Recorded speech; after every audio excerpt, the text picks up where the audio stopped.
Welcome to GR maths academy once again. ठीक है, तो आज हम बात करेंगे जीरोज ऑफ पॉलिनोमियल, है ना। अभी हमने दो पार्ट देख लिया, इंट्रोडक्शन का पार्ट वन, पार्ट टू, है ना। पार्ट वन में हमने देखा identification of polynomial, part two में हमने देखा टाइप्स ऑफ पॉलिनोमियल, और पार्ट थ्री है आपका, और ये लास्ट इंट्रोडक्शन होगा एक्सरसाइज 2.1 के लिए। ठीक है, फिर उसके बाद हम नेक्स्ट वीडियो में सॉल्यूशन देखेंगे 2.1 का, बेहतरीन लेवल पे सॉल्यूशन। उसके बाद फिर हम 2.2 के इंट्रोडक्शन की तरफ चलेंगे। ठीक है, तो आइए इसको समझते हैं, क्या जीरोज ऑफ पॉलिनोमियल, इसको समझना है हमें ना। ये इंट्रोडक्शन होता है इसलिए कि हमारे पास ना एक बेसिक फंडामेंटल्स आ जाए, हमारे माइंड सेट हो जाए हमारा कि इस टॉपिक का मतलब ये है, इसको इस तरीके से डील करते हैं। अगर आप हर चैप्टर के हर टॉपिक का अगर इंट्रोडक्शन आप रखते हो ना, तो ये कह सकते हैं हम कि फिर हमारे पास कुछ ना कुछ नॉलेज आ रहा है। ठीक है, तो नॉलेज के लिए पढ़ो, नॉलेज आपको आपके पास आ जाएगा ना, तो नंबर तो अपने आप आ जाएगा। ठीक है, तो आइए इसको समझते हैं, क्या जीरोज ऑफ पॉलिनोमियल। देखो, हमने पॉलिनोमियल को समझा है कि सिर्फ पॉलिनोमियल के ही जीरोज निकालने हैं ना, पॉलिनोमियल के।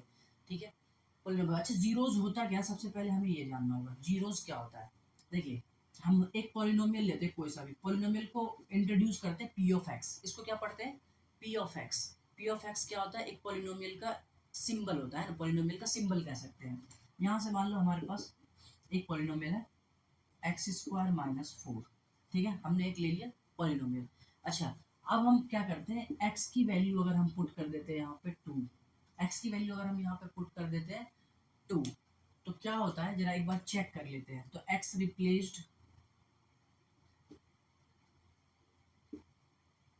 रिप्लेस्ड बाय टू, तो यहाँ पे क्या हो जाएगा, P of two equal to ये टू का स्क्वायर माइनस फोर, तो ये क्या हो जाएगा फोर माइनस फोर, ये कट के क्या दे देगा जीरो। ये कट के क्या दिया हमारे पास, जीरो। चलिए एक और नंबर लेते हैं, हम रैंडमली नंबर उठा रहे हैं। ठीक है, हमें बस समझना है कि जीरोज ऑफ पॉलिनोमियल क्या है। एक रैंडम उठा लेते हैं दूसरा, चलिए हम पुट कर लेते हैं कि एक्स की वैल्यू हम पुट कर लेते हैं थ्री। एक्स की वैल्यू हम क्या पुट कर रहे हैं, थ्री। ठीक है, रैंडम वैल्यू, ये आप कोई सा भी वैल्यू लेके पुट कर सकते हो। ठीक है, मैं आपको बताऊंगा पुट करने के पीछे की वजह क्या है। ठीक है, अगर यहाँ पे होगा P of three equal to, तो यहाँ पे हो जाएगा थ्री का स्क्वायर माइनस फोर, तो यहाँ पे क्या हो जाएगा nine minus four equal to five. देखिए, थ्री रखने पे कितना आया, फाइव। थ्री रखने पे कितना आया, फाइव। ठीक है, एक और वैल्यू लेते हैं, अच्छा समझने के लिए, समझना है हमें तो। ठीक है, एक और वैल्यू लेके देख लेते हैं। चलो x equal to minus two रख के देख लो आप, x equal to minus two. ठीक है, तो हम क्या करते हैं, पी ऑफ एक्स की जगह पे क्या रख रहे हैं, माइनस टू रख रहे हैं। तो P of minus two equal to minus two का स्क्वायर माइनस फोर, तो ये हो जाएगा फोर माइनस फोर, तो यहाँ क्या आ गया, जीरो। माइनस टू रखा, उस पर भी जीरो आ रहा है। चलिए अब इसके बारे में ना बातें, इसके बारे में ऑब्जर्वेशन क्रिएट करते हैं कि ये क्या बताना चाह रहा है। देखिए, मैंने एक्स की वैल्यू टू रखा, तो यहाँ पे क्या आया, जीरो। यहाँ पे क्या आया, फाइव। थ्री रखा मैंने तो फाइव, यहाँ पे एक्स की वैल्यू अगर माइनस टू रखा तो क्या है, जीरो। तो इसके बारे में हम क्या कहेंगे, जीरो की at x equal to two, P of x किसके बराबर हो गया, पी ऑफ टू जो है वो किसके बराबर हो गया, जीरो के बराबर। ठीक है, यहाँ पे हम क्या बोलेंगे, at x equal to three, तो पी ऑफ थ्री किसके बराबर हो गया, फाइव के। ठीक है, यहाँ पे हम क्या बोलेंगे, at x equal to minus two, तो पी ऑफ माइनस टू कितना हो गया, जीरो। तो यहाँ पे हम बोलेंगे क्या, आप ध्यान से सुनना, कि अगर अगर जिस भी एक्स की वैल्यू पर हमारा पॉलिनोमियल जीरो दे दे, क्या दे दे, जीरो, तो जीरो अगर दे दे तो हम कह सकते हैं कि ये एक्स की वैल्यू जो है इस पॉलिनोमियल का क्या है, जीरो है, ये वाला जीरो, समझना। ठीक है, यहाँ पे हम क्या कह सकते हैं कि सर, यहाँ पे क्या कहेंगे, यहाँ पे हम कहेंगे कि जैसे एक्स की वैल्यू थ्री रखी हमने, तो हम क्या कहेंगे यहाँ पे, पी ऑफ थ्री की वैल्यू हम यहाँ पे बोलेंगे at x equal to three, the value of polynomial is five. हम ये नहीं कहेंगे कि ये इसका जीरो है, क्यों, क्योंकि ये जीरो के बराबर नहीं है। तो हम जीरो तभी कहेंगे जिस भी एक्स की वैल्यू पर हमारा पॉलिनोमियल जो है सॉल्व होने के बाद जीरो आ जाए, तो हम बोल देंगे कि सर वो एक्स की वैल्यू उस पॉलिनोमियल का क्या है, जीरो है। तो हम यहाँ पे ये भी कहेंगे कि सर कि x equal to minus two is a zero of polynomial p of x। ठीक है, आप समझ पा रहे हो, तो मैं यहाँ पे लिखूंगा कि p ऑफ x, ऐसे लिख, यहाँ पे लिखेंगे हम x equal to two is a zero, zero of p of x। तो p ऑफ x का एक जीरो है, तो जीरो का कहने का मतलब ये है कि सॉल्यूशन, मैं आपको ये भी बता दूं कि जीरो कहने का मतलब क्या है, सॉल्यूशन।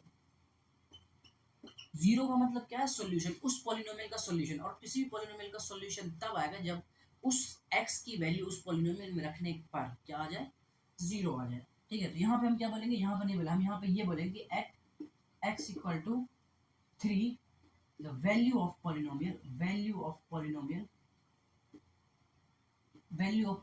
is 5।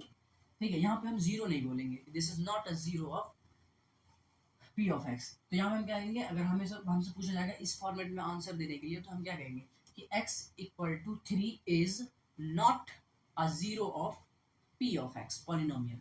बात समझ में आ गई। अच्छा, इसको क्या कहेंगे, इसको आप खुद लिखिएगा, मैं बता देता हूँ। ठीक है, तो इसको कहेंगे क्या कि x equal to -2 is a zero of p of x। तो p ऑफ x का क्या है, ये जीरो है। तो कहने का मतलब x की वो सारी वैल्यू, मैं एट द लास्ट कंक्लूजन दे रहा हूँ, x की वो सारी वैल्यू जिस पे p ऑफ x का मान जो है, p ऑफ x की वैल्यू जो है जीरो आ जाए, तो वो उस पॉलिनोमियल का जीरोस होगा। ठीक है, तो अब ये समझ में आया। तो इसके कितने जीरोस होंगे, देखो ये क्वाड्रेटिक पॉलिनोमियल है ना, क्वाड्रेटिक के पॉलिनोमियल जितनी डिग्री होती है उतने ही उसके सॉल्यूशन भी होते हैं, उतने ही उसके जीरोस होंगे। तो क्वाड्रेटिक का मतलब डिग्री कितना है, 2। तो इसके सॉल्यूशन में कितने हैं, 2। तो इसके जीरोस कौन कौन से होंगे, x इक्वल टू 2 और x इक्वल टू -2। बात समझ में आ गई। तो जीरोस ऑफ पॉलिनोमियल आपको समझ में आ चुका होगा कि वो जीरो ऑफ पॉलिनोमियल होगा, पॉलिनोमियल का जीरो वो होगा जिस पे पॉलिनोमियल की वैल्यू कितनी हो जाए, जीरो हो जाए।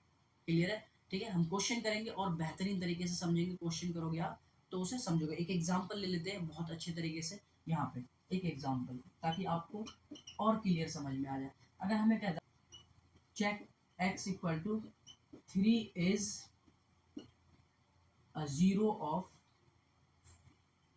एक्स स्क्वायर -9 और नॉट। चेक करने के लिए कहता है कि चेक करो x इक्वल टू 3 जो है, x की वैल्यू 3 जो है वो एक्स स्क्वायर -9 का जीरो है या नहीं है। तो क्या करेंगे, हम कुछ भी नहीं करना, बहुत एक छोटा सा काम करना है इसमें। तो put x equal to 3 in p of x। p of x की वैल्यू क्या है, एक्स स्क्वायर -9। देखो p ऑफ x क्या है, एक्स स्क्वायर -9। तो यहाँ से रखो p ऑफ 3। p ऑफ 3, अगर p ऑफ 3 की वैल्यू जीरो आ जाती है तो हम कहेंगे yes this is the solution of p of x। अगर नहीं आती है तो हम कहेंगे नो। तो यहाँ देखो 3 का स्क्वायर -9, 3 का स्क्वायर -9, ये 9 -9 कट के कितना आ गया, देखो जीरो आ गया। तो x की वैल्यू 3 रखने पर p ऑफ x की वैल्यू कितनी आ गई, जीरो। अगर जीरो आ गई है तो हम कहेंगे yes x equal to 3, x equal to 3 is a zero of p of x, मतलब एक्स स्क्वायर -9। अगर नहीं आती जीरो, इस जीरो की जगह कोई नंबर आ जाता, 2 4 10 5 50 -2 -3, तो हम क्या कहते हैं, x equal to 3 is not a zero of p of x। बात समझ में आ गई, पूरे तरीके से अच्छे समझ में आ गई। कोई भी अगर क्वेश्चन आपको चेक करने के लिए बोले कि चेक करो x की ये वैल्यू, p ऑफ x का कोई पॉलिनोमियल का जीरो है या नहीं है, तो आपको बस एक ही चीज़ देखना है, उसकी वैल्यू उठा के, उस x की वैल्यू को उठा के पॉलिनोमियल में रख दो x की जगह पे। और अगर रखने के बाद जब सॉल्व करोगे आप, अगर जीरो आ रहा है तो हम कहेंगे यस ये इसका सॉल्यूशन है, ये इसका जीरो है, otherwise no this is not a zero of polynomial. ठीक है, इतनी सी बात है। हम मिलते हैं अब एक्सरसाइज पे, बहुत तरीके से वहाँ पे ये सारी बातें फिर से एक बार रिपीट होगी आपकी। ठीक है, ये सब देख चुके हो तो वहाँ पे और मजा आएगा आपको। ठीक है, हम मिलते हैं नेक्स्ट में सॉल्यूशन में। तब तक इसको बहुत अच्छे तरीके से अपने लैंग्वेज में राइट डाउन कीजिए।